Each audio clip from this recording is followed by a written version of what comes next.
श्री इमरान प्रतापगढ़ी। श्री इमरान प्रतापगढ़ी। धन्यवाद सभापति महोदय, आपने मुझे आम बजट पर बोलने का मौका दिया। इमरान प्रतापगढ़ी। धन्यवाद सभापति महोदय। 83 मिनट 71 बार थपथपाई गई मेज, 14,417 शब्दों का बजट भाषण और उस बजट में अपने लिए राहत तलाशती मिडिल क्लास की हैरत ज़दा आंखें। सभापति महोदय, मेरे हाथों में जो दस्तावेज है, दरअसल ये देश के किसानों, गरीबों, मजदूरों की उम्मीदों का स्मारक है। ऐसा लग रहा है जैसे वित्त मंत्री महोदया ने बजट नहीं तैयार किया है, बल्कि प्रधानमंत्री जी की मन की बात का संकलन तैयार किया है।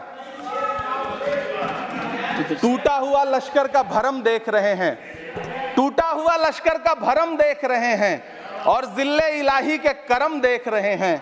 ताकत का नशा अक्ल पे हावी है तुम्हारी, तुम देख न पाओगे जो हम देख रहे हैं। वित्त मंत्री महोदया ने इस बजट में महंगाई पर सिर्फ 10 शब्द बोला है। जिस देश में टमाटर 100 रुपए किलो बिक रहा हो। सभापति महोदय, मेरा टाइम पॉज करें और बार बार इंटरप्ट करने को या तो मना करें। हाँ बोले, कृपया बोले। सभापति महोदय, वित्त मंत्री महोदया ने इस बजट में महंगाई पर सिर्फ 10 शब्द बोले हैं।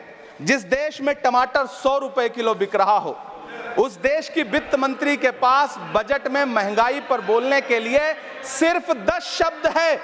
डीजल, पेट्रोल, आटा, चावल, दाल, सब्जी की महंगाई का तो कोई जिक्र ही नहीं।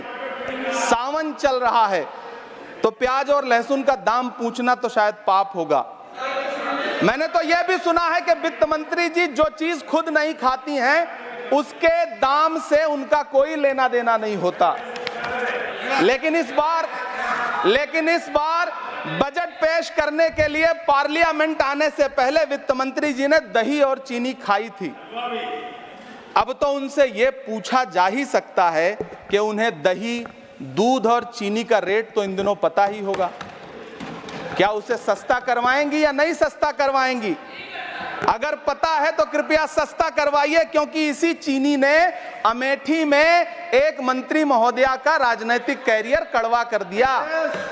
सभापति महोदय, अपने शीश महलों में बैठे हुए सरकार के सांसद और मंत्री कह रहे हैं कि महंगाई कम हो रही है। संसद की कैंटीन से बाहर निकल करके एक चाय का कप खरीदिए, तब समझ में आएगा कि महंगाई कम हो रही है या बढ़ रही है। किसी एक दिन अपनी किसी मजदूर की तरह अपनी दिन भर की दिहाड़ी लेकर के बाजार जाइए और अपने बच्चों के लिए राशन खरीदिए, तब पता चलेगा कि महंगाई कम हो रही है या नहीं हो रही है। यहां बैठ करके बड़ी बड़ी बातें करना आसान है। ये चूनर धानी धानी भूल जाते, ये पुरवा की रवानी भूल जाते, जो आकर 4 दिन गांव में रहते तो सारी लंतरानी भूल जाते। सभापति महोदय, इलेक्टोरल बॉन्ड खरीदने के नाम छुपाने वाली सरकार, इलेक्टोरल बॉन्ड खरीदने वालों के नाम छुपाने वाली सरकार इन दिनों आम के ठेला लगाने वालों के नाम जानना चाहती है। मुझे तो होटलों, ढाबों या आम के ठेलों पर नेम प्लेट लगवाने वालों से पूछना है कि कभी खून की बोतल पर देखा है किसी का नाम लिखा हुआ? मुझे पूछना है कि क्या कोरोना के दौरान अपनी उखड़ती हुई सांसों के लिए ऑक्सीजन तलाशने वाले किसी इंसान ने ऑक्सीजन लाने वाले किसी इंसान से पूछा था कि ऑक्सीजन लाने वाला इंसान हिंदू है या मुसलमान है? मुझे पूछना है कि लावारिश लाशों के लिए कोरोना में कांधा देने वाले, चिताओं के लिए लकड़ियां सजाने वाले किसी इंसान से पूछा गया था उसका नाम, उसका मजहब? लेकिन इन दिनों पूछा जा रहा है। सभापति महोदय, अफसोस देश के प्रधानमंत्री जी ने कभी न टूटने वाली चुप्पी ओढ़ ली है। सभापति महोदय, जनता ने 63 सीटें कम क्या कर दी, ये सरकार तो अमृतकाल का नाम लेना ही भूल गई। ये भूल गई है अमृतकाल को, ये भूल गई है मनरेगा को, ये भूल गई है मौलाना आजाद नेशनल फेलोशिप को, ये भूल गई है मणिपुर को, ये भूल गई है महाराष्ट्र को। मुझे गर्व है कि मैं राज्यसभा में महाराष्ट्र का प्रतिनिधित्व करता हूं। महाराष्ट्र जो देश की आर्थिक राजधानी है, जो टोटल कॉर्पोरेट टैक्स का 40% इनकम टैक्स का 32% और जीएसटी का 20% इस देश को देता है, उस महाराष्ट्र के लिए इस बजट में एक शब्द नहीं है। आप बैठ जाए। सभापति महोदय, आखिर महाराष्ट्र से किस बात का बदला लिया जा रहा है? महाराष्ट्र ने लोकसभा चुनाव में बाबा साहब अम्बेडकर के संविधान को बचाने के लिए वोट क्या कर दिया? प्रधानमंत्री जी तो महाराष्ट्र से बदला लेने पर उतर आए। अब तो शायद उन्हें याद भी ना हो यवतमाल का वो दाभड़ी गांव जहां 20 मार्च 2014 को वो किसानों के साथ चाय पर चर्चा करने गए थे और उनकी किस्मत बदलने के सपने दिखाए थे। उसी यवतमाल में पिछले 6 महीने में 132 किसानों ने आत्महत्या की है। सभापति महोदय, महाराष्ट्र में हर महीने 209 किसान आत्महत्या कर रहे हैं। राज्य सरकार द्वारा सौंपा गया आंकड़ा बताता है कि 1 जनवरी से 31 मई के बीच 1046 किसानों ने आत्महत्या की है। लेकिन अफसोस, इस बजट में महाराष्ट्र के किसानों के लिए कुछ भी नहीं है। किसानों से चिढ़ी हुई सरकार ने बजट में किसानों के एमएसपी की लीगल गारंटी नहीं दी। लेकिन याद रखिएगा, जो किसान का नहीं वो हिंदुस्तान का नहीं।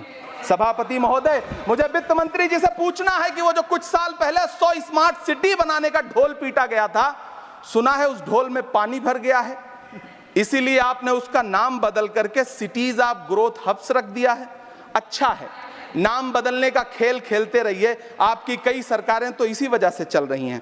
इस सरकार को पढ़े लिखे लोगों से दिक्कत है सभापति महोदय, इसीलिए इस सरकार ने यूजीसी का बजट 66% कम कर दिया है। वाह रही सरकार। सभापति महोदय, मैं वित्त मंत्री जी के संज्ञान में लाना चाहता हूं कि किशनगंज में एएमयू सेंटर के पास 224 एकड़ जमीन है। यूपीए सरकार ने सोनिया गांधी जी की अगुवाई में 136 करोड़ रुपए एएमयू किशनगंज सेंटर के लिए सेक्शन किए थे। लेकिन आपकी सरकार ने पिछले 10 साल में उस 136 करोड़ में से सिर्फ 10 करोड़ रुपया रिलीज किया है। 1.5 करोड़ की आबादी वाला सीमांचल बेहतर शिक्षा के लिए उस सेंटर की बाट जोह रहा है। मेरा आपसे सवाल है कि इस सेंटर का बाकी पैसा आप कब रिलीज करेंगे? मुझे उम्मीद है वित्त मंत्री महोदया जवाब जरूर देंगी। सीमांचल उसी बिहार में आता है जिसकी बैसाखी के सहारे आपकी सरकार चल रही है। वहां के लोगों को एम्स की जरूरत है। महानंदा और कोसी से होने वाली बाढ़ की तबाही को रोकने के लिए बांध बनाइए, सीमांचल के साथ सौतेला व्यवहार बंद करिए। इकोनॉमिक कॉरिडोर बनाने से किसी राज्य का विकास नहीं होगा, विकास होगा स्वास्थ्य और शिक्षा के बुनियादी मुद्दों के लिए बजट देने पर। सभापति महोदय, एक तरफ तो इस बजट में पीएम आवास योजना के तहत 3 करोड़ अतिरिक्त मकान देने की घोषणा है और दूसरी तरफ लखनऊ के अकबर नगर में 1280 वो मकान हैं जिन्हें रिवर फ्रंट बनाने के नाम पे बुलडोजर से जमींदोज कर दिया गया। सभापति महोदय, लोग चीखते रहे, बच्चे बिलखते रहे, वसुधैव कुटुंबकम का नारा लगाने वाली सरकार इंसानों के घरौंदे उजाड़ कर जश्न मना रही है। सभापति महोदय, मेरा बहुत भावुकता के साथ देश के प्रधानमंत्री से सवाल है कि इन उजड़ते हुए मकानों और बेघर होते हुए घरों को देख करके आपको नींद कैसे आती है, आप सो कैसे पाते हैं? मेरा सवाल है इस देश के प्रधानमंत्री से, या तो लोगों के घरौंदे उजाड़ना बंद करिए या फिर करोड़ों मकान बनाने की झूठी घोषणाएं करना बंद करिए। यह बजट झूठ का पुलिंदा है। यह बजट आपके पिछले साल के बजट का कट कॉपी पेस्ट है। यह बजट हमारे चुनावी घोषणा पत्र की नकल करने की एक बेईमान कोशिश है। लेकिन कहावत है ना कि नकल के लिए भी अकल चाहिए। मेरे हाथ में एक तरफ न्याय पत्र है जो हमारा है और दूसरी तरफ अन्याय पत्र है जो आपका है। इस सरकार को आलोचना सुनने की आदत नहीं है सभापति महोदय। जब आप इनसे सवाल पूछिए तो ये कहते हैं कि आप बताइए 70 साल में आपने क्या किया है। मैं तो इस सदन में कहना चाहता हूं सभापति महोदय कि हमसे 70 साल का हिसाब मांगने वालों, जो सरकार अपना चलाया हुआ 2000 का नोट 7 साल नहीं चला सकी, वो हमसे 70 साल का हिसाब मांगती है। सभापति महोदय, मैं अंत में आपसे यह कहना चाहता हूं, यह बजट बैसाखी पर टिकी हुई सरकार का कुर्सी बचाओ बजट है। इस बजट में राज्यों के साथ, किसानों के साथ, नौजवानों के साथ, महिलाओं के साथ, देश के मिडिल क्लास के साथ अन्याय किया गया है और इस अन्याय का खामियाजा आपको महाराष्ट्र, हरियाणा और झारखंड के चुनाव में भुगतना पड़ेगा। सभापति महोदय, इस सरकार ने नोटबंदी लगाकर देश की आम जनता की पूंजी छीन ली। बैठे बैठे नहीं बोले, गब्बर सिंह टैक्स लगा करके छोटे व्यापारियों के कारोबार छीन लिए, पेपर लीक करवा करके युवाओं की आंखों से नौकरी के सपने छीन लिए, अग्निवीर लाकर देश के जवानों की उम्मीदें छीन ली, बुलडोजर लगाकर लोगों के आशियाने छीन लिए, महंगाई लाकर देश की जनता की थाली से निवाले छीन लिए और नारा लगाया कि हम तो सेवक हैं, 18-18 घंटे काम करते हैं। इन्हीं लोगों के लिए किसी ने शेर कहा है कि जो सच और झूठ में दूरी है वो दूरी समझते हैं, सियासी हाकिमों की हम भी मजबूरी समझते हैं, वो अपना हक समझते हैं निवाला छीन लेने को, डकैती को बहुत से लोग मजदूरी समझते हैं। हमें पता है कि कैसी मजदूरी की जा रही है। सभापति महोदय, मैं यहाँ खड़ा होकर के अंत में आपसे कहना चाहता हूं कि इस बजट में तमाम राज्यों के साथ अन्याय किया गया है, इस बजट में युवाओं के साथ अन्याय किया गया है, महिलाओं के साथ अन्याय किया गया है और खास तौर से महाराष्ट्र के लिए कुछ नहीं रखा गया है। महाराष्ट्र बाढ़ से जूझ रहा है, पानी बरसने से वहां 1500 से ज्यादा लोग मारे गए हैं। उस शहर को, उस राज्य को 4000 करोड़ के पैकेज की जरूरत है ताकि जो फसलें बर्बाद हुई हैं लोगों को राहत दी जा सकी। लेकिन अफसोस इस बजट में महाराष्ट्र के लिए ऐसा कुछ भी नहीं है।